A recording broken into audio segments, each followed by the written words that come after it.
Hello and welcome. Electing a Muslim mayor in North America sounds like a contradiction in an era of Islamophobia. So what are the qualities Canadians see in Calgary's new boss? 38-year-old Naheed Nenshi won in a largely conservative city, beating two other highly rated opponents. Many credit Nenshi's success to Canada's multicultural model that encourages immigrants to preserve their ethnic roots as well as embrace their Canadian identity. But others say that Nenshi's victory happened not because of multiculturalism, but in spite of it. They claim the system actually creates ethnic ghettos, making it harder for new Canadians to integrate into the mainstream. So today we ask, what role, if any, has multiculturalism played in consolidating Canada's diversity? Remember, you can join our conversation by emailing or texting us with your questions and comments. Well, joining us now from Calgary is Naheed Nenshi, who, as I mentioned, has become the first ever Muslim mayor of a major North American city. And in Toronto, we have writer and activist Tariq Fatah, who believes integration rather than multiculturalism is the way forward for Canada. He's also the author of the book, The Jew Is Not My Enemy. Gentlemen, I welcome you to the show. And Mr. Mayor, starting with you, sir, you were trailing in the polls, running as a visible minority against two established candidates. And I wonder, how did you pull it off and win the election? Well, a lot of people have been asking me that question. In fact, a lot of journalists have been writing about how Nenshi really won the election, and it's better when they ask. So thank you for asking.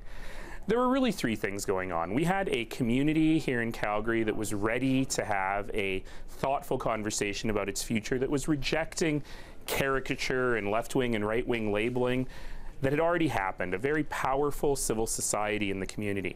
Number two is we had a candidate and a campaign that was really speaking to the things that the community really wanted to talk about its own future. And number three, and much has been made of this, but we used every tool possible in order to make this campaign work by going to voters where they lived, both in traditional ways, in their homes, parks and festivals and churches and synagogues and temples and community centers, but also using a variety of online tools and social media to keep the conversation going. So those three things together, and you'll notice I didn't say any of those had to do with multiculturalism. Well, interesting, and we'll get onto that in just a moment. Let me bring in Tariq Fatah here and ask, isn't that election of Mr. Nenshi a good thing? I mean, isn't it a good indication of success of Canada's multiculturalism? No, it's an indication of a very good candidate winning an election. In fact, I've never met His Worship at any time, but I was in Calgary during the time he was trailing at third position. But he was the only candidate who didn't talk about tax cuts. I remember listening to one debate where he said, we haven't seen the books yet. How can we talk about what's the limit to tax increases? That is a sort of honest discussion about management, about solving people's problems that came up. And what it did indicate is that much as many of North America's Islamist organizations talk about there being widespread Islamophobia, his election proved that the most capable person is very likely to win in one of the most conservative areas of this country. And this addiction of victimhood simply didn't matter. So I think the best candidate won. I mean, he's a young man, Harvard educated, management background, and I saw the people supporting him, and they came from all sections of society. I wonder, Mr. Mayor, considering the rise of Islamophobia we've seen, especially in parts of the US, for example, and in Europe, how much did you feel your religion perhaps was working against you when you were having to campaign for the position? Well, it really played no part at all. It really did not come out in the campaign at all. It's certainly come out since the election. But what I think is very interesting, I'm an Ismaili Muslim, so even within the Muslim world, a minority. But we had two incidents over the course of the entire campaign. One was we had some vandalism, and it happened to happen on September 11th. And as one commentator put it on that day, I hope that this was just the work of jerks and not racist jerks. And we had, very interestingly, the major newspaper here in Calgary wrote a feature interview with me. We had an hour-and-a-half interview touching on many topics across budgets and transit and so on. And they chose to write their future interview about my faith. And they wrote it in a way that, isn't this a good thing about Calgary, that faith hasn't been an issue? But of course, in so doing, they made it an issue for a brief period of time. What was very interesting there is their newsroom was inundated with phone calls. Probably 95% of people were saying, why are you making this an issue? It isn't. And then the other 5% were, well, straight up racists. But you get those in any community. I think overall, the fact that issues of race and of faith never playing a part in the campaign actually do speak to how well multiculturalism is working in this country. Although, you know, Mr. Mayor, there's one thing that in Europe, the issue of immigration has become a source of friction. And just let's look at the growth of migrants from non-European countries to Canada. So let's show our viewers this. In 1981, when data on visible minorities was first collected, they represented just under 5% of the population. In the latest census of 2006, around 16% of all the Canadians were non-European migrants. And if the trend continues, they'll rise to a fifth of Canada's population by 2020. Now, I'm wondering what sort of problems could that create in the long run if friction does develop with the immigrant community because of what we've seen in places like Europe, for example? Well, you know, this is a really good question, and the Canadian model is quite distinct from the European model. One might call it an Anglo-American Canadian model of integration of communities. So I myself was born in Canada. My parents and my sister immigrated to this country from Tanzania when my mother was pregnant with me. And I grew up in a very diverse neighborhood with many different ethnic backgrounds in it. And in our big cities, the numbers that you quote are across the whole country. The numbers in our big cities are much larger than that. So Calgary itself is about between 1/4 and 1/5 non-white, as distinct from immigrant, because we've had many non-white communities here for many generations. And this is just a fact of how we live and work together. I've often heard it said, the Aga Khan, if I may paraphrase him, calls Canada the most successful experiment in pluralism in all of human history. And I think this Anglo-American Canadian model of multiculturalism is very distinct from the European one. You know, you said off the top, Riz, that some critics call it ghettoization. I don't think that's true at all. I think that the Canadian model is very much one of be who you are, be proud of who you are, but work within the mainstream community. And in a city like Calgary in Western Canada, which is a new city where we don't have a lot of history, I think this model is working exceptionally well. Well, being there is a beautiful city. I have to congratulate you on that. But Tariq Fatah, I want to get an email to you we got from Singapore, if I may, from Shamali Mahibalan, who wrote in saying, Canada holds back the immigrant community. When immigrants are allowed to live in their own enclaves, they retain their own identity. How can they become part of the majority? And there are many viewers like this who see multiculturalism as a potentially bad thing, where, you know, if groups are ghettoized, that it's very hard for them to balance their ethnic roots with being integrated into the society. I would agree with your email from Singapore, and as much as I support the mayor, I disagree with his notion that the Anglo-Canadian model is something to be proud of. We have serious problems in Great Britain. We've had third-generation Pakistani Britons who simply have contempt for their society. Some of the most radical elements in Canada today are not immigrants, but were children of immigrants. And no matter what we do, the elephant in the room is Islam. It is the presence of the Muslim Brotherhood in our major cities, in our urban schools, and that's the challenge we'll have to face. The difference in Canada and the United States is that whereas at any time jihadis or Islamic radicals have raised their heads, it has been Muslim organizations that have stood up to them. And I'll give you an example.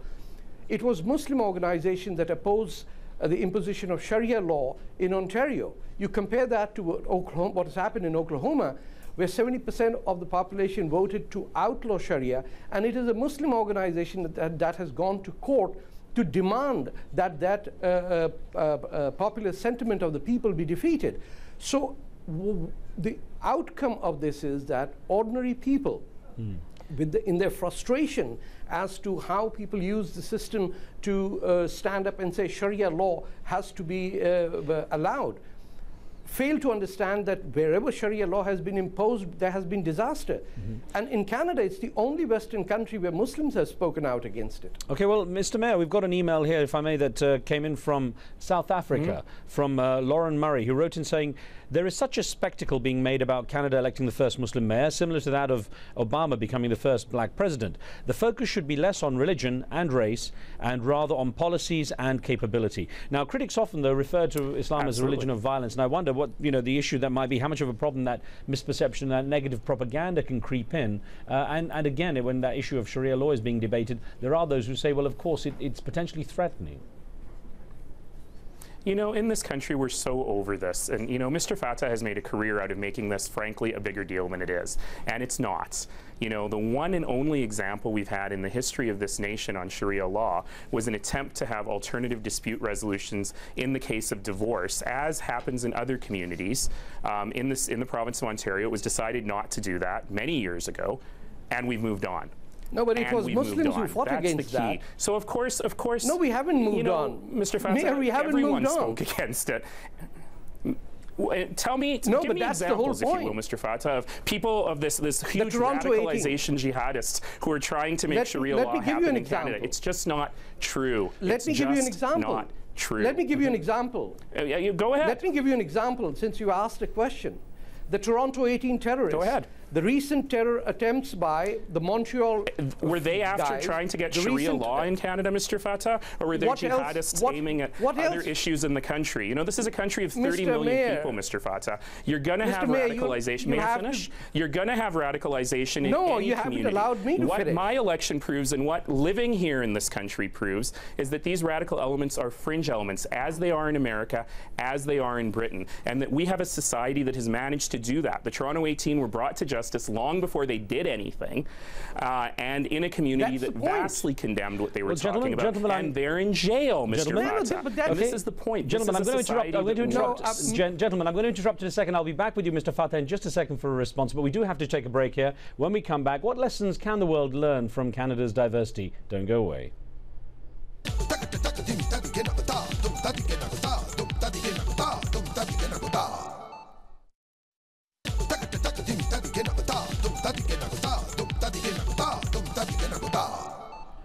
Welcome back. The election of Canada's first Muslim mayor, the first for any North American city, has people wondering, is it because of multiculturalism or in spite of it? Well, I'm discussing that with my guest, Naheed Nenshi, Calgary's new mayor, who's at the centre of the debate, and author, broadcaster and activist Tariq Fattah, who's in the Canadian city of Toronto. And Mr. Fattah, you know, I mean, I realise that you both gentlemen have opposing views or different views on perhaps how Canada moves forward. Mr. Fattah, I could put an email to you from Ayman Simu, who wrote in from Canada saying, a person should not be judged on their religion. Canada has figured out what the rest of the world fails to realise, putting it at the forefront of equality and pluralism. So what do you think Muslims in Canada are doing right that perhaps Muslims in the US aren't doing in the right way?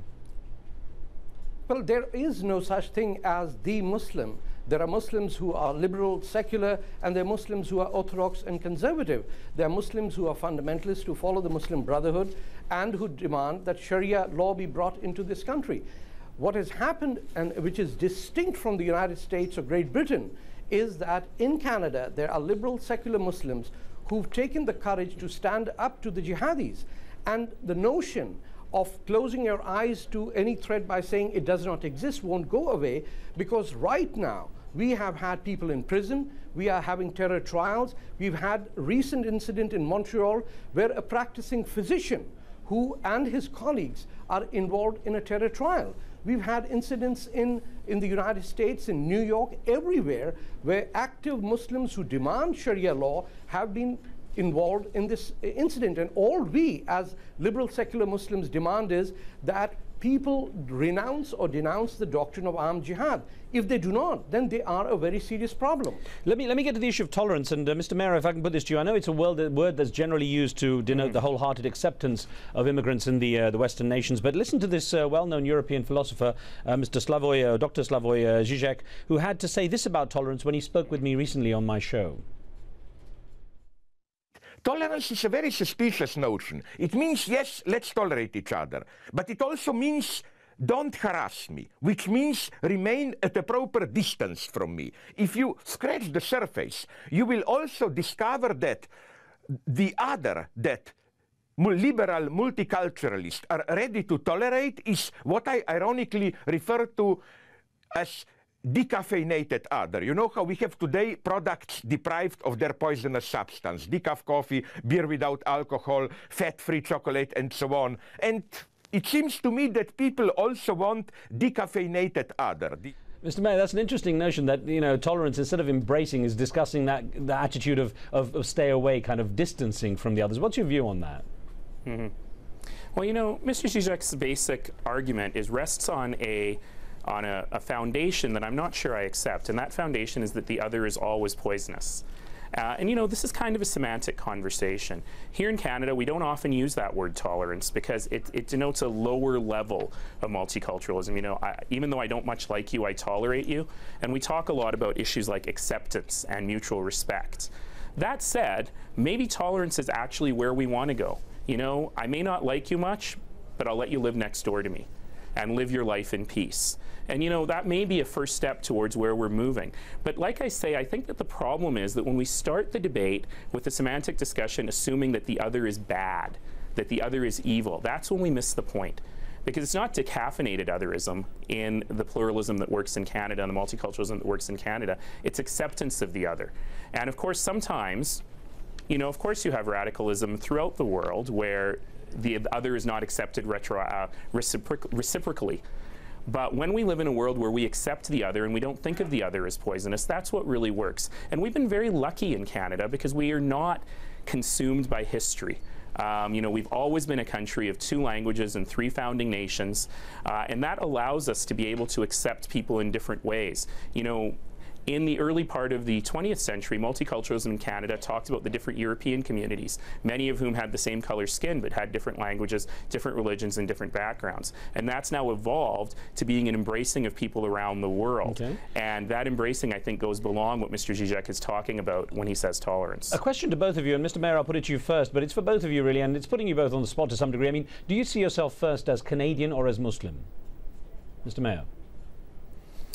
I don't see the distinction. You know, I am who I am, like Popeye, right? I am who I am. And as I've said before, although the issue of my skin color and my faith never came up in the election, I certainly never walk away from it. You know, my faith, my background, the working class neighborhood I grew up in, my education, my ideas, they're all part of the crazy mix that makes up Nahid Nenshi. And you know what? They're part of the crazy mix that makes up Calgary and part of the crazy mix that makes up Canada. So sitting here as a Canadian in this city, as the mayor of over 1 million people, I can say with confidence that people are comfortable with that crazy mix, and they don't ask folks to try and make those artificial hierarchies. Well, let me ask you then, Tariq Fatah, the same question. I know perhaps it is artificial, but let's get a perspective, your perspective on that. No, well, I'm a Canadian first and foremost. That's the decision I made.